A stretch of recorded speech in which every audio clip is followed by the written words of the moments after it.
sustainable, and intentionally missional ministry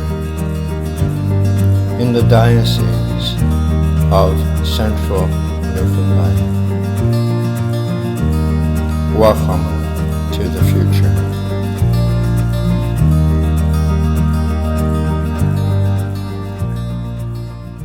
The Anglican Diocese of Central Newfoundland, in response to the love of God, is called to proclaim the gospel of Jesus Christ by worship and sacrament, by word and action, under the guidance of the Holy Spirit. Following Jesus, we are led to be a servant community which ministers and witnesses in the world to the transforming power of God's love.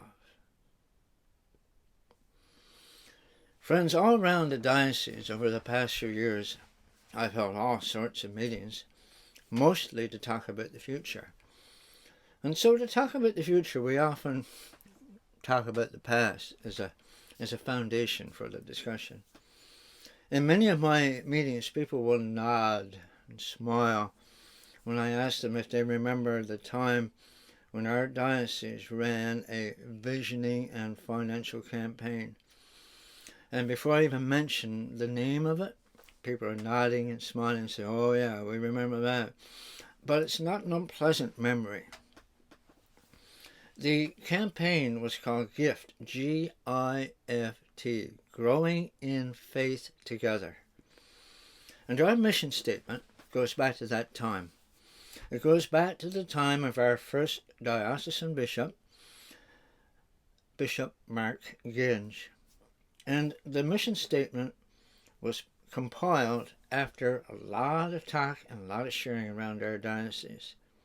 So for those of you who don't remember or weren't part of our diocese at that time, the Vision Campaign, GIFT, was a very well-organized, strategic, planning, financial campaign. It had many different sides to it. Every parish went through a series of meetings.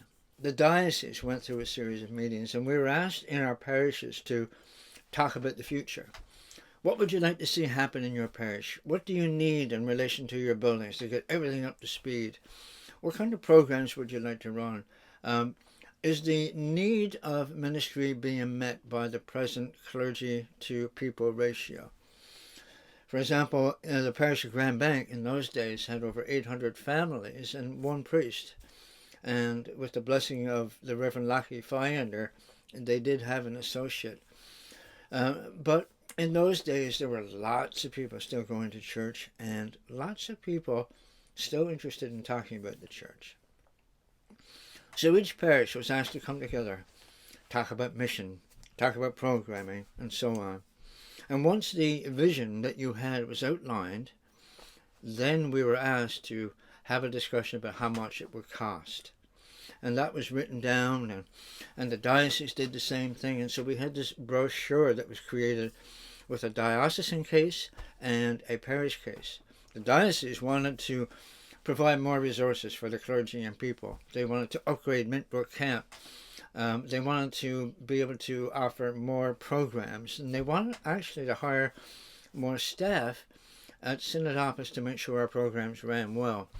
And the other thing then, the diocese was saying, any parish that wants to grow will have seed money here so that we can help you buy a rectory and establish a new ministry, provide a grant.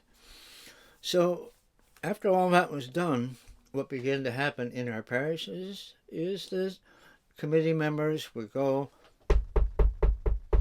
visiting people. And in this meeting in the home, over a cup of tea, they would talk about the future of the church and talk about what the diocese was asking for. And at the end of the meeting, the person who was being visited was asked to make a commitment, a financial commitment, as well as a commitment of their time and a promise to be involved in the life of the church.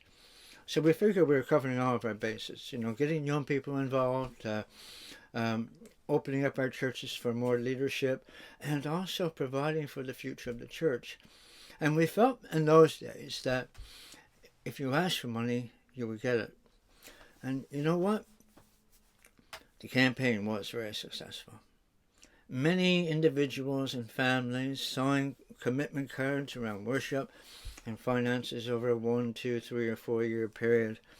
Both parishes and the diocese received healthy amounts of funds. You know, it turned out that I became director of 2 parishes that had the vision to expand. They felt that there was just too much work for one priest, and so what they did is they restructured. One parish became 2, and the other parish became 2. They bought new rectories, and they hired new clergy, and they were off and running, you know, for quite some time. We made a lot of assumptions in those days. We really believed that with more church services and more visitation and better communication, more advertising, more one-on-one ministry, the people in communities would not only come to church, but they would be generous in their weekly offerings because they really cared about our ministry and our buildings and our future. And you know what? It worked quite well for a while. I remember being in some parishes years ago, and the offerings were down a bit, or you were starting a special project, and all the vestry had to do was write a letter and ask for help. All you had to do was remind people that, hey, church attendance has been down a bit lately, and our offerings are down, and we have bills to pay. And you could be guaranteed to see the level of church attendance increase, and you would also see the money starting to come back in. It worked for a while. And that's part of the culture. You know, you remember those days, I'm sure. If someone had a baby, you were going to see them. If someone wanted to get married, you were going to see them. When it came time for children to be confirmed, 11 or in grade 6, you were going to see them. And if someone died, you were going to see them. Those days are a little bit different now. There are people who are choosing not to have a baby baptized, not to be confirmed, not to be married in church, and not to be buried with what we used to call the benefit of the clergy. We're not judging that. That's just the way it is now. That was over 30 years ago, friends. Things were starting to change then, but we felt we were on the right path with just being present for people and doing more. We thought we were on the right path to revitalizing the church. So what's happened? How did we get from there to here?